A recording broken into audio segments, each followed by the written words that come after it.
আসসালামু আলাইকুম গাইস। আজকে সকালে ঘুম থেকে উঠে জিনের আম্মু করছে যে কাপড় ধুয়ে দিবি, তা হামাক করছে না আসো, আসে না সাহায্য করো। তা আসলাম, এই দেখ কতগুলো কাপড় ভেজেছে। আর ঈদের আগে এখনো ধোয়া পাগলা হয়নি, ধোয়া ধাইয়ে হয়নি, একজন ধোয়ার জন্য আমি কুটি লিয়াচ্ছে একবারে আমার মানে ঘরের মধ্যে ধুবি করছে, জায়গা নাই ধোয়ার।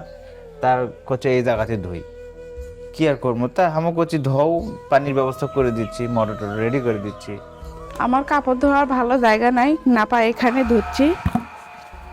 আপনার ভাইয়াক বললাম যে একটু সাহায্য করো আমার, একা একাই মানে কাপড় ধোয়ার ভালো জায়গা না হলে ভালো লাগে না, কিন্তু সবগুলো ভালো কাপড়। হ্যাঁ, আসলে জায়গা তেমন একটা ভালো নাই বাইরে, টিউবওয়েলের পা তো ময়লা, ধোয়া যায় না। তো এই জায়গাতে ঢোক, তো এখানে পানি সুবিধা দাও হবে একটু। নি, ভালো লাগবে নি। গাইস, দিনের মতো সেই খুশি আজকে, ওই মানে তার পরিশ্রম কম হচ্ছে, খুব সহজেই কাপড় ধোয়া হয়ে যাচ্ছে। আসলে গাইস কল চাপে চাপে বালতি বালতি কাপড় ধোয়া লাগে, সেই রকম অবস্থা হয়ে যায়। তার যে মোটরে পানি দিয়ে ধুচ্ছি আমি। তার মধ্যে মনে করেন রোজা থেকে, আরো রোজা থেকে কাপড় ধোয়া তো আসলে পরিশ্রম, মেয়েদের খুব কষ্ট হয়, তারা যে কাপড় চোপড় গুলো ধুয়ে দেয়। পাও দিয়ে কম্বল ধুলে তাড়াতাড়ি হয়ে যায়, মানে হাত দিয়ে ধুতে একটু পরিশ্রম বেশি হয়। মানুষে খালি কবি আমি বলে বইয়ের ভাউরা, আচ্ছা বইয়ের ভাউরা, বইয়ের সাথে কাজ করেছি তাই বইয়ের ভাউরা হয়। স্বামী স্ত্রী মিলে তো কাজ করা লাগে, তার কাজে আমি সাহায্য করতেছি। তোমাকে একা কয় না বইয়ের ভাউরে, আমাকেও আমাকে ব্যাট কয় কি স্বামীর ভাউরে, স্বামী ছাড়া নড়েই না।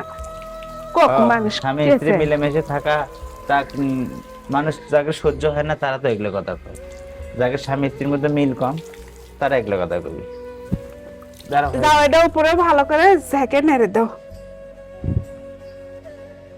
এই দিকে কালো তারটা আছে না, ওটি নেড়ে দিও, আমি এগুলো ধুয়ে নিই। এটা হলো জিনিয়ার কম্বল, জিনিয়া গায়ে দেয়। এই মেখে দিস না বাবা রে, কাম হলো, মেখে গেল।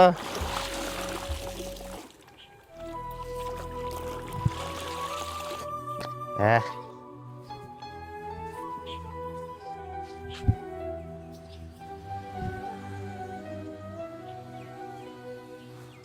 মাকিস না, মাকিস না, মাকিস না, মাকিস না।